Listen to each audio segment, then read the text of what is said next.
Hi there. Hope everybody's doing well tonight. Roger Pascal, Real Impact Training, June the 12th of 2022. So excited that everybody is here today and what we are doing. And I hope we don't have any technical difficulties. So we'll play it with here. We'll pretend that everything is good. If it's not, we'll figure it out. So, all right. Who are we? We are Impact Training. We have multiple locations. We're your local expert. We train the local experts. We train the local investors on how to do real estate, how to do real estate investing, should I say. And tonight is our weekly Sunday night call. We have this almost every Sunday night at 7 p.m. Central Time. We do not hold the call on any holidays or any major holidays like Father's Day that's coming up or 4th of July, Christmas or New Year's and areas like that. But we do hold it throughout the year. So we're excited to have that on. Who am I? I'm Roger Pascal. I'm the CEO of Real Impact. Once again, excited to see you here. I have been doing real estate investing for many years now. I have I have lots of knowledge on subject twos, and that's what we're going to be talking about tonight. Is kind of the advanced version of subject two. So we're excited to be bringing that to you tonight, where we're at. So we have on the bottom of your screen, you'll see that the different locations that we have.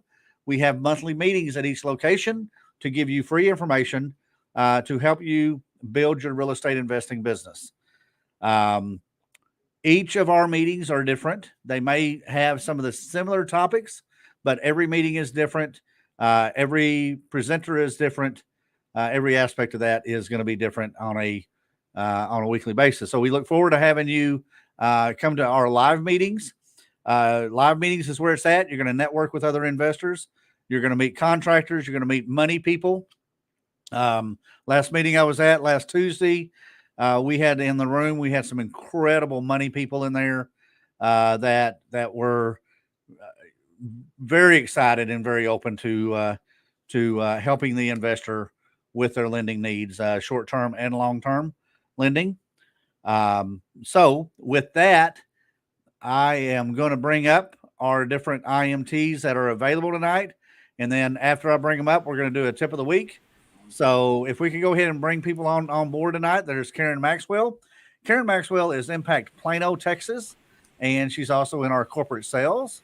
There's Eric Short, Impact Grand Prairie, at Grand Prairie, Texas. We have Doug and Renee Toon, Impact Longview. So welcome on here, everybody, tonight. We have some trainers traveling tonight and can't be on.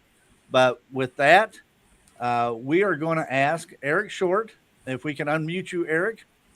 We're going to ask you to, you're still muted, Eric. There we go. We're going to ask you to talk about the tip of the week. So let's bring that up on the screen. And Eric, talk to us about the tip of the week. Well, thank you, Roger. I'm excited about this tip of the week because it applies to a lot of things other than just real estate. And as I was a teacher, I love being able to share stuff with folks. And the tip of the week is, if you know everything, you will never get any better. So one of the secrets to success is to seek wisdom, which is what most of the folks on the call are doing right now. They're coming to this webinar to seek wisdom and see what they can find. In order to do that, it's great to keep an open mind and learn from others. And by doing that, you are always a lifelong student. Another really important thing is to read and listen daily to not just books on the subject you're interested in, but personal development also bleeds into and covers a lot of ground that normally would not be covered. And reading is so important, and it's kind of a dying art. I really encourage you to read and listen daily to things that are positive and uplifting.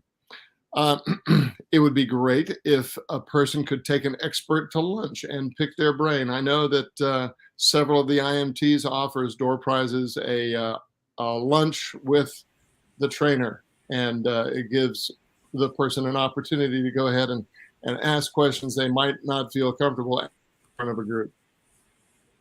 Love this one. Be a sponge. Never stop learning. Lifelong learner all the way to the end. And that is the tip of the week. All right. Thank you so much, Eric. I appreciate you doing that. Let me just disclosure here, tell everybody what an IMT is. That is our Impact Master Trainer. So, so when you hear the term IMT, that means the people that are on the screen tonight.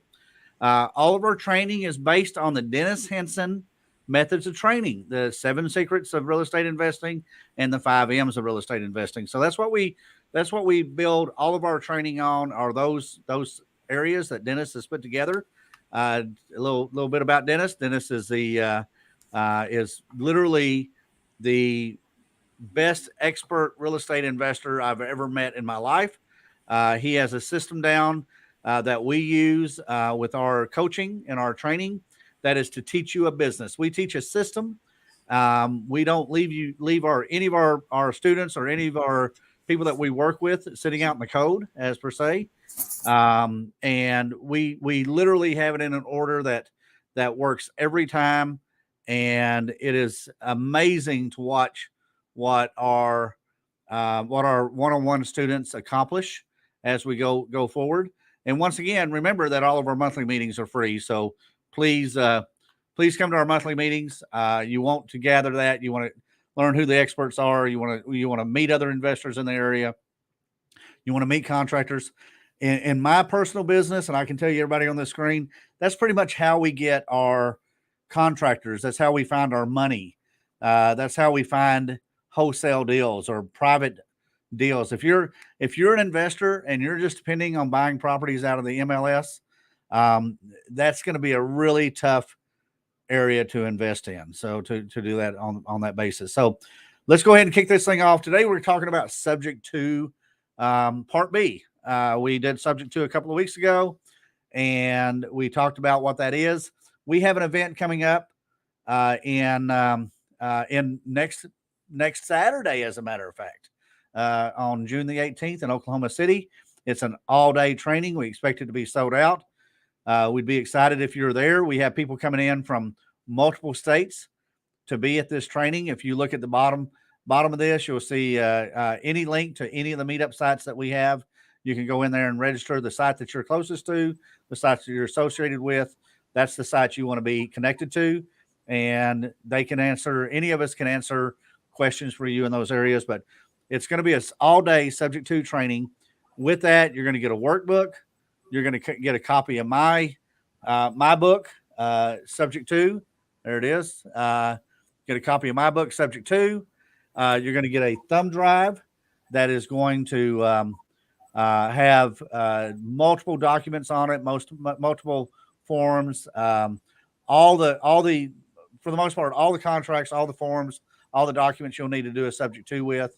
There's some loan calculators in there, or deal calculators, repair calculators, ebooks.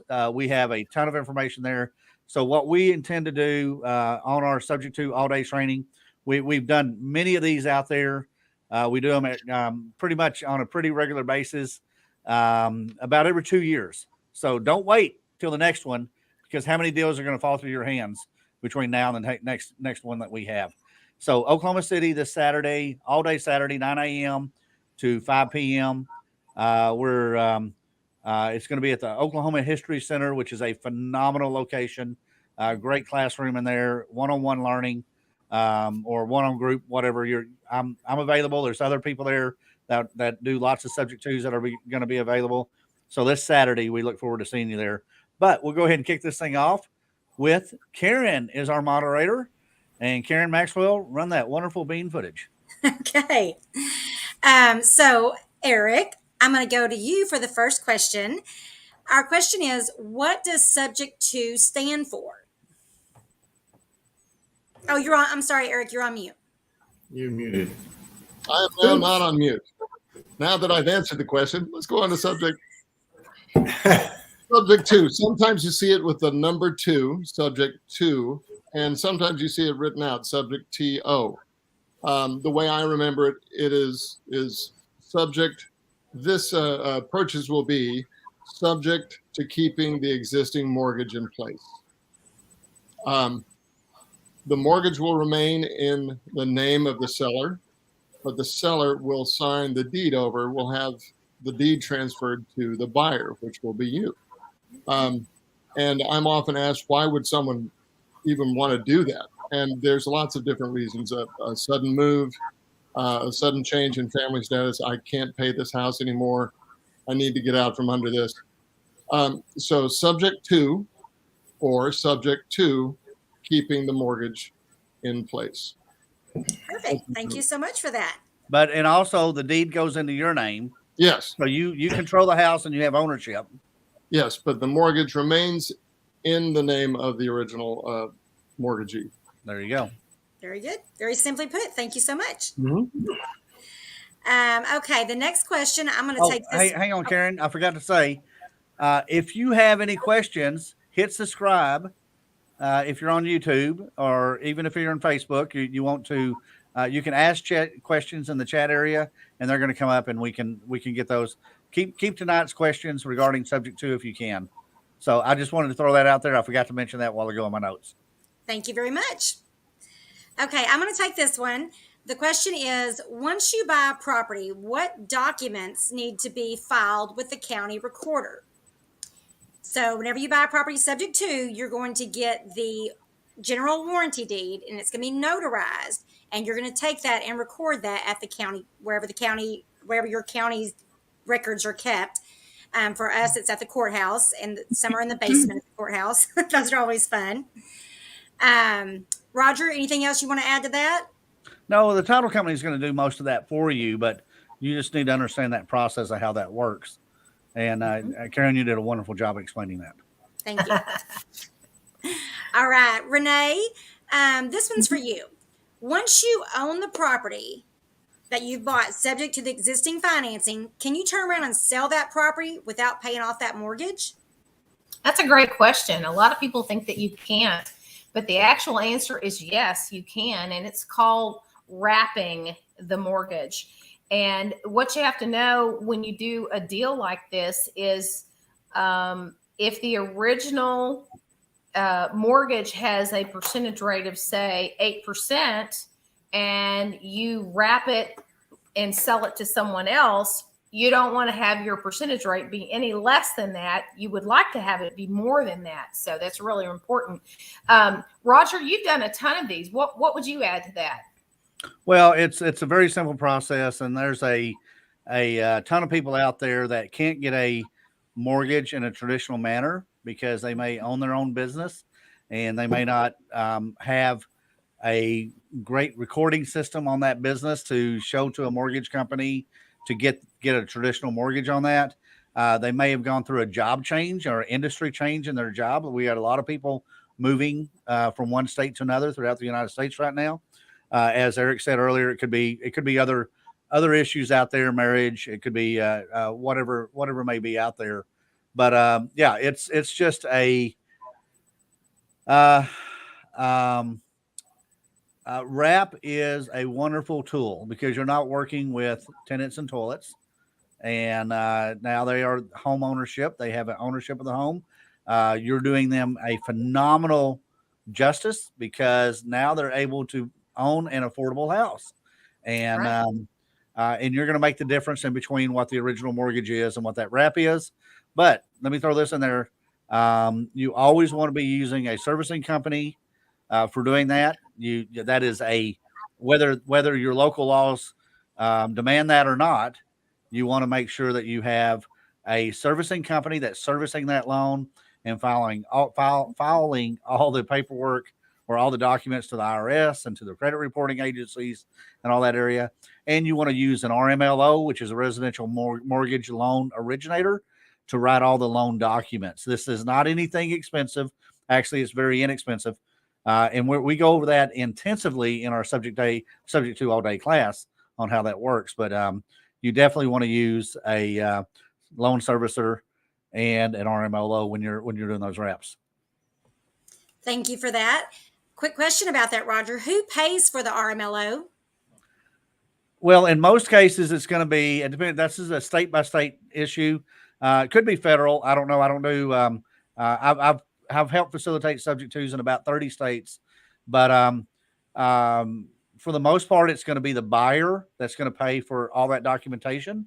And that's kind of set into place. It depends on the type of buyer you have. If it's an investor buyer, it's going to be a little different, but if it's a homeowner, it's pretty much definitely going to be the buyer's going to pay for that. And then usually we wrap or we put in the into the note, the servicer, which servicer costs about $30 a month. So the seller, if you're the seller on a subject to, you're really not out any money by using those professional companies, and it's doing it right. And you're getting, once again, you're getting all the right paperwork filed on your behalf and on the buyer's behalf with IRS. And it's really worth peace of mind. Oh, It yeah, really is absolutely. worth it, for sure. The reason go ahead, Renee.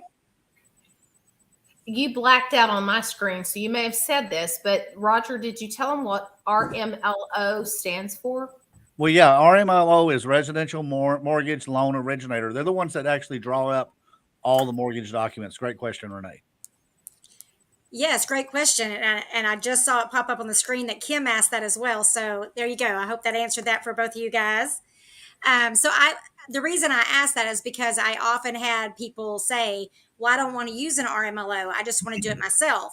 And I try to explain that is going to really cause problems, can really, really cause problems. And it's not a cost to us. If the buyer is going to be buying that property, we want to make sure that loan is set up right from the beginning. And of course, using a title company is important as well, because like you said, that we need to have disclosures in there that it's a wrap mortgage. And if they're paying for the RMLO, that's doing them a benefit and assuring you that they're going to be able to pay for that property. So, it's not an extra cost to you, and there is some paperwork involved, but the buyer is going to do that. And if the buyer went through a traditional mortgage, they would do more than that, and they would pay more than that. So like Roger said, we're definitely doing them a service by selling them a property that they can take ownership of and be homeowners, and if they can't qualify for a traditional mortgage. So okay, our next question, Roger. Yes. When you purchase any rental property from an investor, what are the most important items that you should always get? Well, there are several items you want to get from an investor, because you're buying an investment property and you want to know what's going on with that property, and you want to know what you're going to inherit by inheriting those tenants that are out there. So the items that I request, and the items that we really suggest that any buyer request from another landlord or from another investor, if they're selling their investment properties, is you want to know what's going on with that property. So you want all the expense records. You want the any service repair history. Now, I've run into having other investors go, well, I don't have any of that information. And I'm like, no wonder you're trying to get rid of this property, because if you're not keeping records that you replaced the roof, or that you replaced the air conditioner, or you did plumbing work on it, then you really stink as a landlord, because you should be keeping all those records out there. And I can't tell you the number of times I've had investors. Most of my properties I get subject to, just throw this out there for everybody, most of my properties are from other investors. So they're just done doing the investment thing.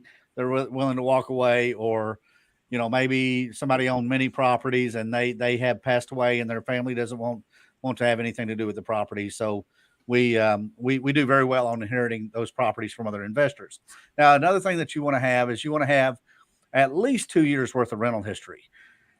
Doing one 2 weeks ago, there's we found out through the process that one of the tenants was the son of the owner, and they weren't really paying the rent, but they were claiming they were paying the rent. So here's a guy that going to inherit as far as a tenant.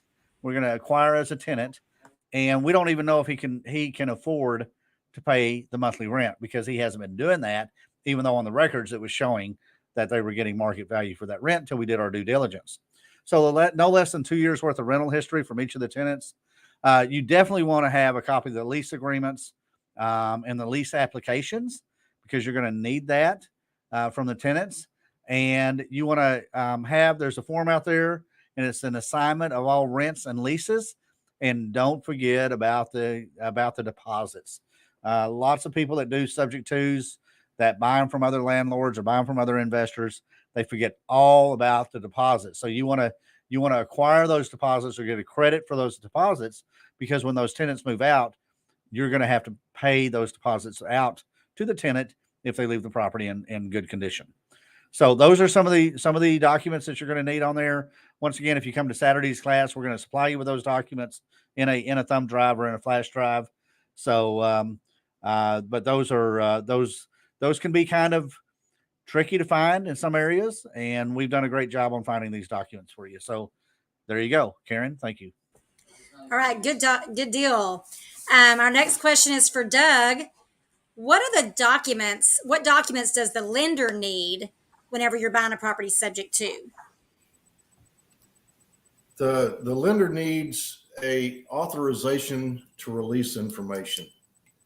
And if you want to talk to the lender on the behalf of the seller, then you're going to need a power of attorney.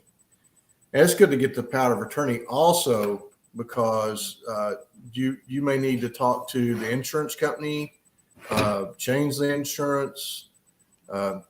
It's good to have the power of attorney, especially if the insurance company sends a check because the roof blew off and you had to replace the roof. And if the check comes to the seller, then good luck finding them. That's true. That's true. And you have to have that power of attorney whenever you go to sell that property. You got to show that you have right to sign those documents for them. Okay. Our next question is to Roger. Yes, Roger, what documents are needed once you have a subject to offer? You've made a subject to offer and the seller says yes. What documents do you need right then? Well, what I'm looking for is the sales contract, of course, and the letter of agreement. I guess is we've put together a letter of agreement that kind of synopses the sales contract. But we do the sales contract. We have a sub-2 addendum that goes with that sales contract that we've actually had an attorney draw up. That is good for every state as an addendum to a sales contract. And then the letter of understanding, the letter of agreement, letter of understanding, which like I said, it synopses the contract down and gives basic information on there so they understand. Now, the one thing about buying subject to that's not in this question is you've got to disclose. Everything has to be disclosed.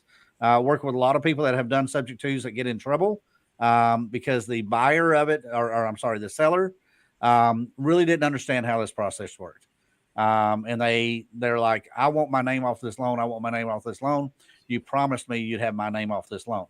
And that's what the letter of understanding is. That's what the subject to addendum is explaining to the seller.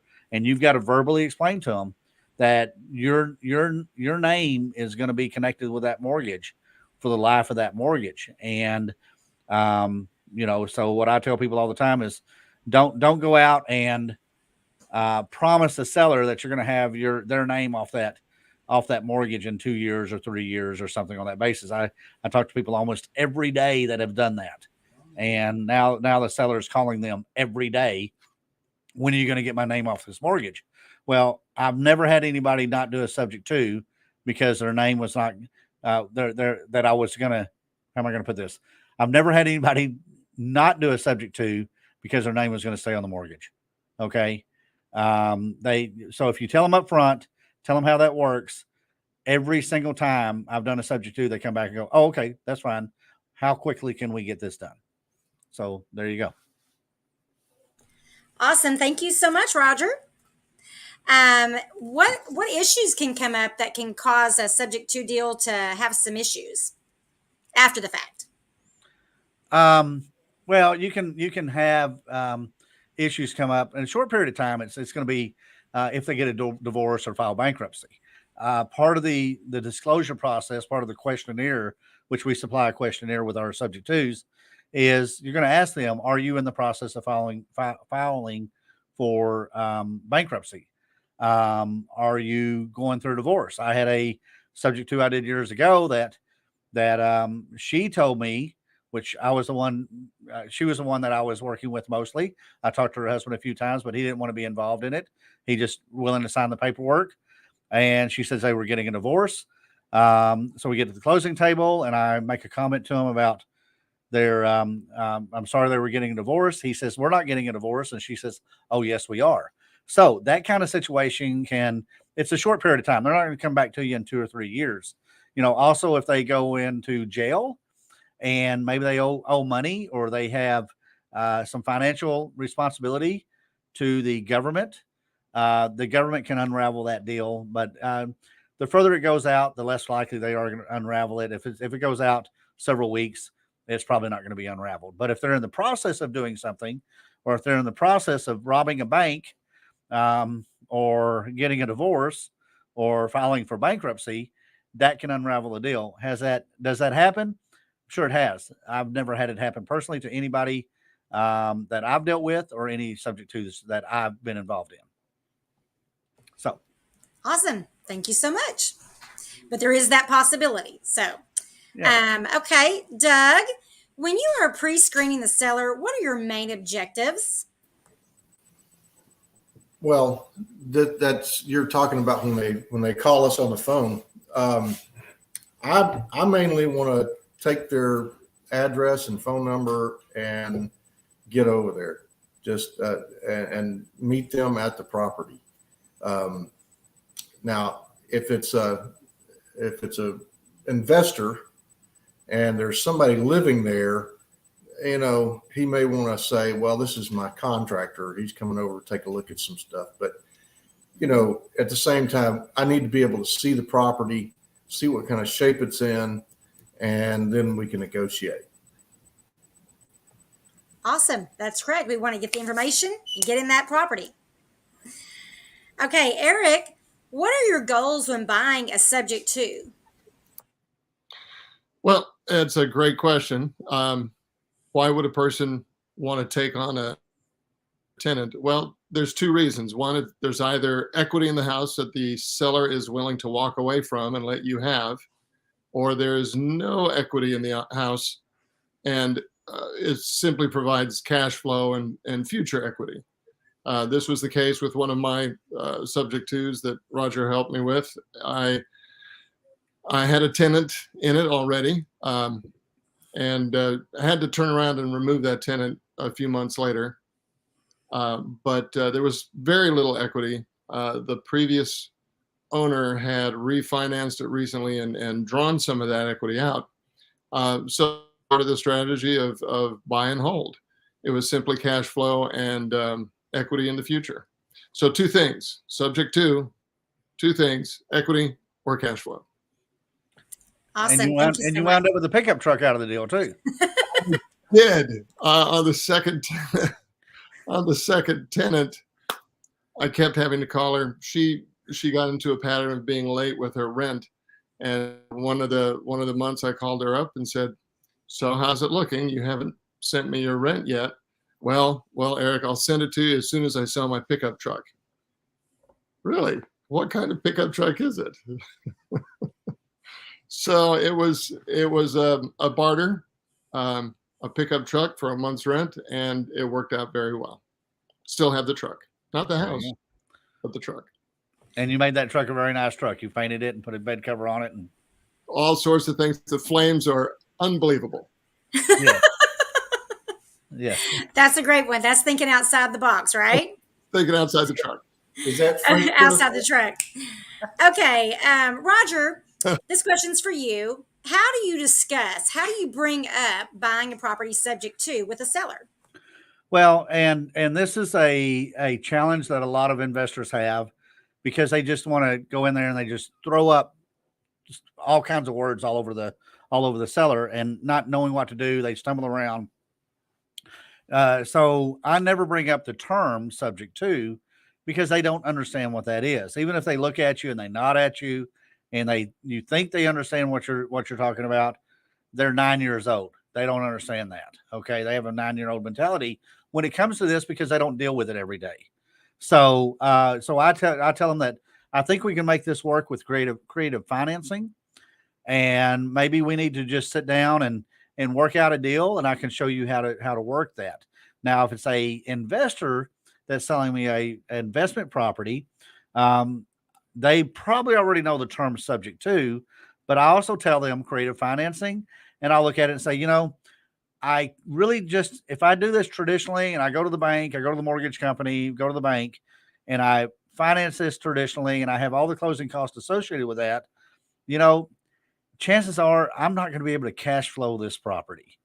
And I'm all in this for cash flow. I'm all in this to make this happen. So if we can make this happen, we can put this together.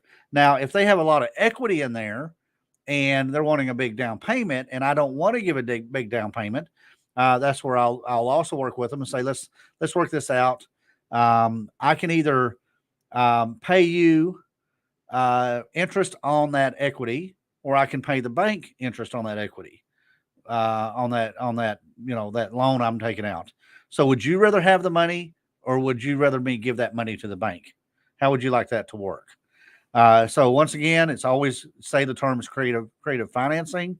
It's always telling them about the cash flow and making it very simple for them, but don't go down those rabbit trails and don't be talking about a lot of things that don't matter in the transaction.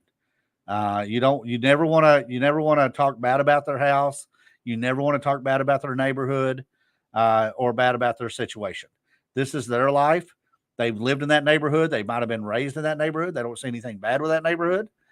Just because you might not want to live in an area doesn't mean somebody else doesn't want to live there. So talk to them about creative financing. Just say, you know, I think we can make this work. You also bring up, and I'll go into this in detail on Saturday, but you also want to bring up and find their why. Okay. If they are in the military, or if they're in law enforcement, or even if they're handling as a cashier for Walmart, if that house becomes foreclosed on, then they are, they're in a bad situation. They could, in the military, they may lose their ranking or their top secret ranking and be discharged from the military. If they're law enforcement, I've seen this happen personally. They will lose their job in law enforcement in that industry. If they're planning on co-signing for a student loan, and the loan is an FHA loan, which is a government-backed loan, they might not be able to co-sign for their kids' college loans if they're wanting to do that. So you want to find their why. You want to understand what their incentives are. For the most part, when we're picking up subject to, there's not a lot of equity there, and we're kind of their last ditch effort before it goes to foreclosure or a short sale. And, you know, you're not going to pick up a property that's a million years behind on payments. It's because it's all about what you're having to bring to the table. And then something that's recently coming up in the last several months is loan modifications. So I just wanted to throw that in there before I forgot about it.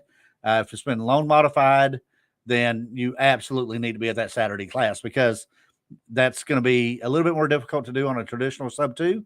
And you've got to be very creative on that for the loan modifications, because you've got to make sure that you stay off that radar. You want to make sure those payments are made. If one payment is late, that whole loan modification thing can unravel, and then you've got a mess in your hands. So you've got to make sure that everything is in place for that. We go into that in very much detail on the one day subject to, but so I want to just kind of end that with that. Very good, because the thing is with subject twos, like you said, a lot of people don't even they don't understand the term. So if they don't understand the term and you're trying to buy the property, you're already having some lingo issues there. You have a disconnect. So that leads us to the next question. Is it illegal to buy a property subject to? Absolutely not. Oh, Doug, were you going to answer that, or? Well, I was going to answer, but you go ahead, Roger. Okay. Well, it is not illegal, and sorry, I jumped in on you. It is not illegal. if you look at a HUD-1 statement, which is the closing statements, the closing documents that's literally put together by the federal government as a closing sheet for all title companies, and most subject twos are going to be on a HUD-1.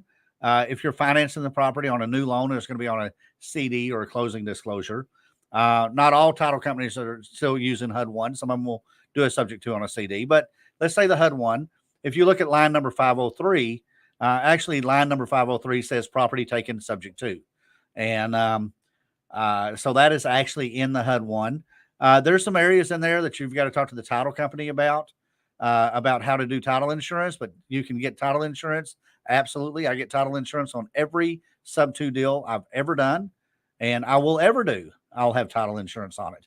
So it is absolutely not illegal to do a sub-2. Is there a due on sale clause in the mortgages? Yes, and most mortgages are going to be a due on sale clause. I've not read every mortgage in the country, but the ones I have read have a due on sale clause in there. Do the banks want to foreclose? No, they don't want to foreclose. But it also is determined about what bank you're dealing with or what kind of bank you're dealing with on those areas. And we want to make sure those banks are happy. We want to make sure they have a performing loan out there. And that's their deal is they want to make sure that loan is performing. It is absolutely not illegal in any state of the United States. It is actually legal in many other countries that are out there. There is no federal law. There is no state law. There's no local laws that are against subject twos. Now, with that, I am a realtor, and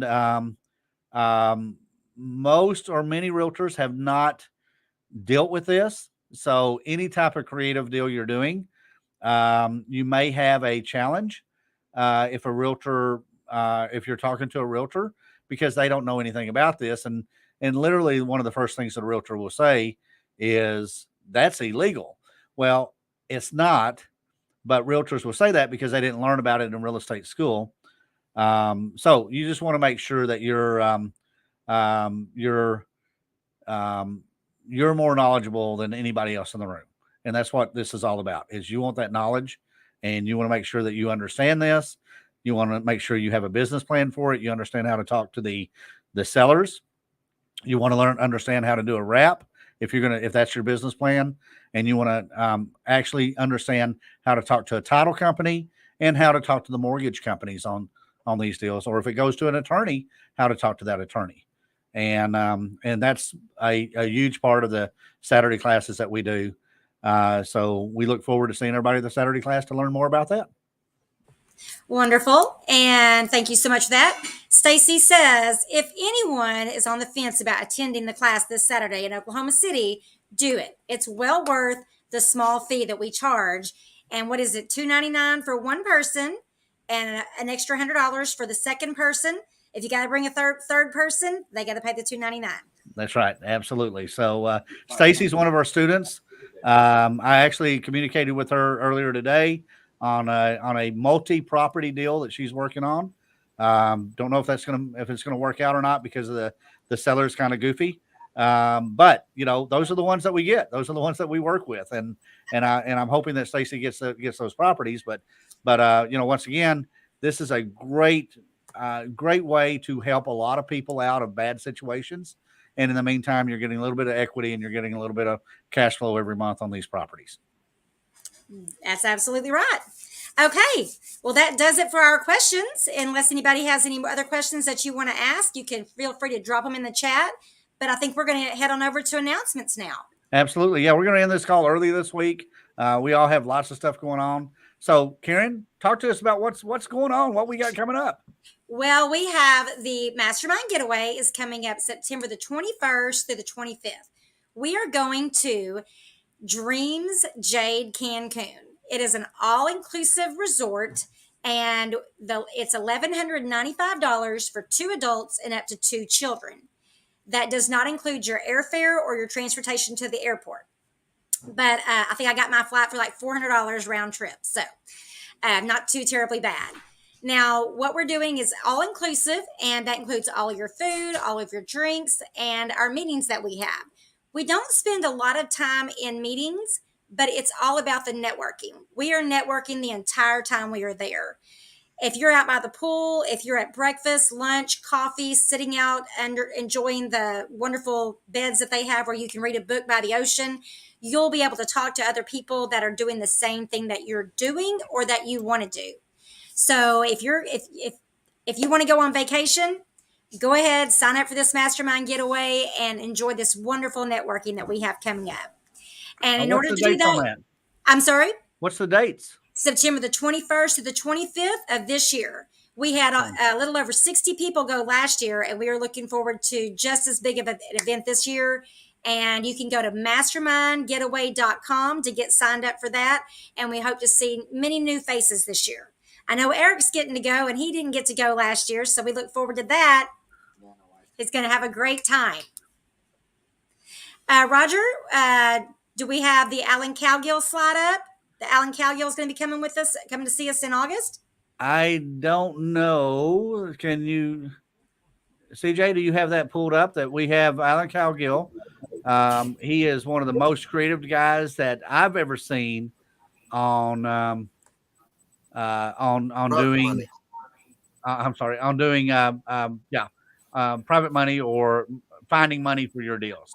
So we're going to have that. That's going to be in the Mid-Cities area of the DFW area, in the Hearst area, in August. Longview. What's that? He's coming to Longview. Yeah, he's going to be at every, not every. He's going to be in Decatur. He's going to be, in Denton. He's going to be in Longview. He's going to be in Wichita Falls. He's going to be in Arlington, and he's going to be in Waco. Did I get everybody? I think I got everybody on that. Yes, you did. I believe you did. So, but I don't think we have a slide up on that. But we have Alan Cowgill. So if you go to realimpactevents.com, you'll see his slide up there. You'll see his page up there and some of the stuff that we're going to be reviewing. And it is going to be a phenomenal deal. All the locations he's going throughout the week is free. And if you come to the Saturday class, it's $45, and that includes lunch. Very cool. Hey, Roger. Yes, ma'am. You know, one of the coolest things about Alan Cowgill coming in, I know there's probably a lot of people out there going, I've never heard of the guy. Who is he? And that may be true. You can certainly do a search on Google to find out more about him. But he is going to be helping investors figure out one of their biggest problems, and that is, where do I find the money? That is the biggest question Doug and I get from investors. Where do we find the money? I want to do deals, but where do we find the money? And that's what it's going to be all about as far as private money, how to talk to those private money lenders. So, man, you don't want to miss this. Absolutely. I tell you what, that's one of the things I hear so often is, where do I find the money? Because not every deal you can take over subject to with no money. You have repairs. You have properties that you need to pay cash for. You have there's just so many. And so you do, be a real estate investor, you do actually need money for some things, but it doesn't have to be your own money. So come learn how to not spend your money, but use other people's money, right, guys? Other people's money. Doug, who has never spent his own cash on a house, that still blows my mind. Okay. Anything else we need to discuss tonight? Guys, anything on here? I think we're done. We're ready. I will see Doug and Renee tomorrow night at the Big Red Barn in Longview. I'll see Eric on Tuesday night in Grand Prairie, the main event. And Roger, I'll see you at all those locations as well. Absolutely. So Saturday, Oklahoma City, make sure you're there. Register on there beforehand. Hate for you to drive all the way to Oklahoma City and there not be a space for you, because we are limited on the number of spaces we have, because every facility seems to be kind of milking this COVID thing. So we're under some restrictions we wouldn't have had 2 years ago. So there we go. All right. Well, I guess that's it for tonight. And we will see you guys back next Sunday night. Make sure that you like and subscribe to Real Impact Network. Hit the bell, and you'll get reminders every Sunday night when we go live at 7 p.m. Unless it's a holiday. We won't see you next week because it's Father's Day, but we'll see you guys the week after. All right. Good deal. Thank you, Karen, Doug and Renee, Eric. Thank you so much. Stacy and John and Robert, everybody, Matthew, everybody that jumped on the chat, thank you so much for your time tonight. We appreciate you. Bye. Good night.